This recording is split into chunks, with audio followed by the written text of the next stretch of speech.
Ini sebenarnya agak dadakan sih. Jadi kemarin malam Bapak Seskap itu menghubungi kami dan di esok harinya, tepatnya hari ini tuh pagi-pagi beliau minta ketemu dan alhamdulillah ada undangan dari Bapak Presiden. Eh, ya kita sedikit menceritakan tentang apa yang kita alami di lapangan seperti itu. Jadi beliau juga mengapresiasi apa yang sudah kami lakukan gitu terhadap semua langkah kecil yang sudah kami lakukan. Jadi harapannya mungkin ini bisa jadi motivasi tambahan untuk kami untuk terus bisa mengabdi pada negara ataupun republik ini, terutama di bidang persampahan. Eh, Harapannya dengan adanya undangan ini itu bisa menjadi contoh ataupun pengingat untuk seluruh pemuda yang ada di Indonesia agar bisa lebih aware, agar bisa lebih lagi peduli terhadap lingkungan karena lingkungan juga yang memberikan kita kehidupan gitu.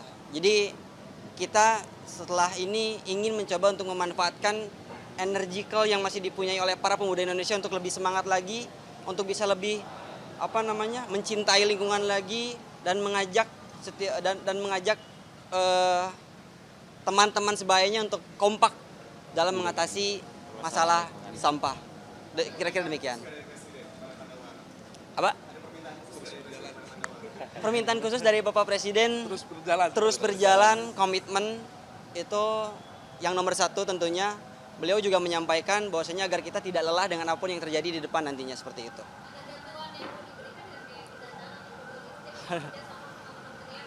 Waduh, kalau itu belum sejauh itu kami kira, dan harapannya sih kita yang terpenting adalah kesadarannya itu loh. Jadi antara memang swasta, individu ataupun government itu bisa bersinergi untuk menyelesaikan masalah ini karena masalah lingkungan di Indonesia itu sudah cukup kompleks. Jadi tidak mungkin gerakan ini dilakukan kalau tidak masif dan intensif seperti itu.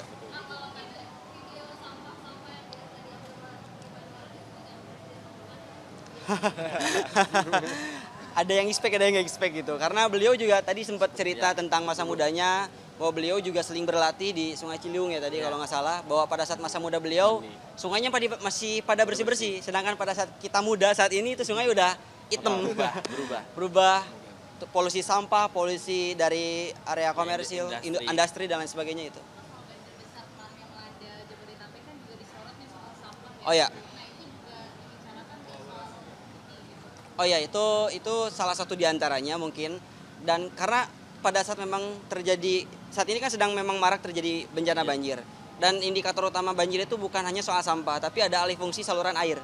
Itu jadi dua indikator utama kenapa banjir selalu melanda kota-kota besar seperti itu.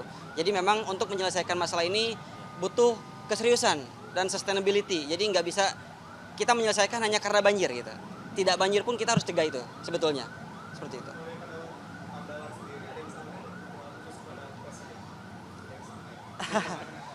Ya kita meminta dukungan untuk di setiap event ataupun program yang kita jalankan itu sih gitu.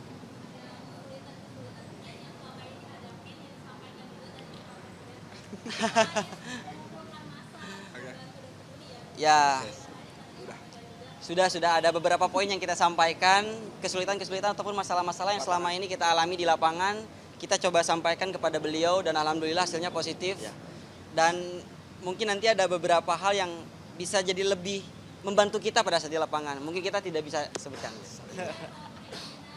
Ya mungkin itu salah satu diantaranya, itu yang paling basic, masalah perizinan. Karena setiap sampah yang kita angkut dari sungai itu kuantitinya banyak. Jadi kita harus kirim dengan surat izin, seperti itu. Itu sih. Insya Allah itu bakal ada, tapi let's see aja lah. Nanti pokoknya gerakan itu memang kita dedicate for this country lah. Maksudnya kita bener-bener mau all out dan totalitas untuk masalah persampahan Indonesia, itu aja sih. Sebuah gerakan, insya Allah. Kejutan berarti. Ya itu mungkin bisa dilihat aja nanti. Ya mungkin jadi ada satu activity dengan skala yang masif yang memang bertujuan untuk mengatasi permasalahan sampah dari hulu ke hilir. Itu aja sih garis besarnya. Seluruh Indonesia. Pengennya masif kalau kita gitu. Apalagi beliau pastilah gitu.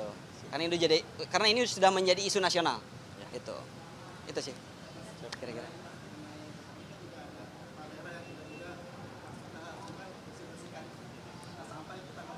Itu bagus, luar biasa. Luar biasa. Kita selalu apresiasi individu manapun yang mereka benar-benar mempunyai niat ataupun keinginan untuk bisa menjaga lingkungan, mencintai lingkungan. mencintai lingkungan. Gitu.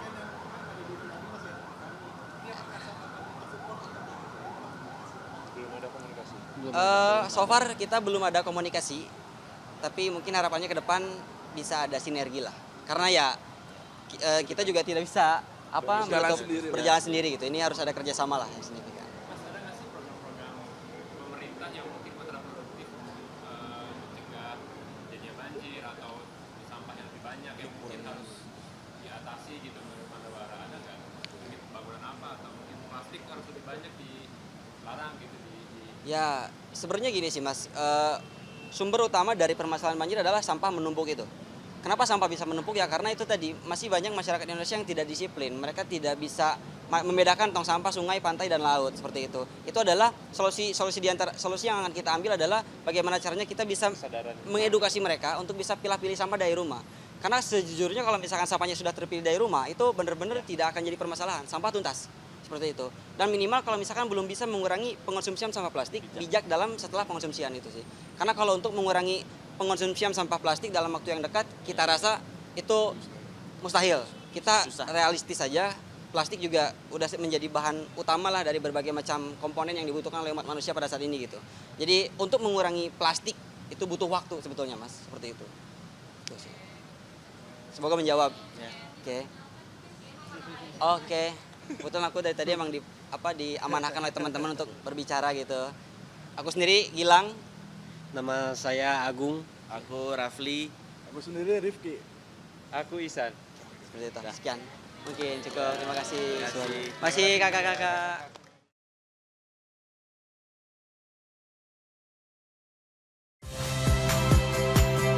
Saya My Sister Tarigan. Saksikan program-program Kompas TV melalui siaran digital, pay TV, dan media streaming lainnya. Kompas TV, independen, terpercaya.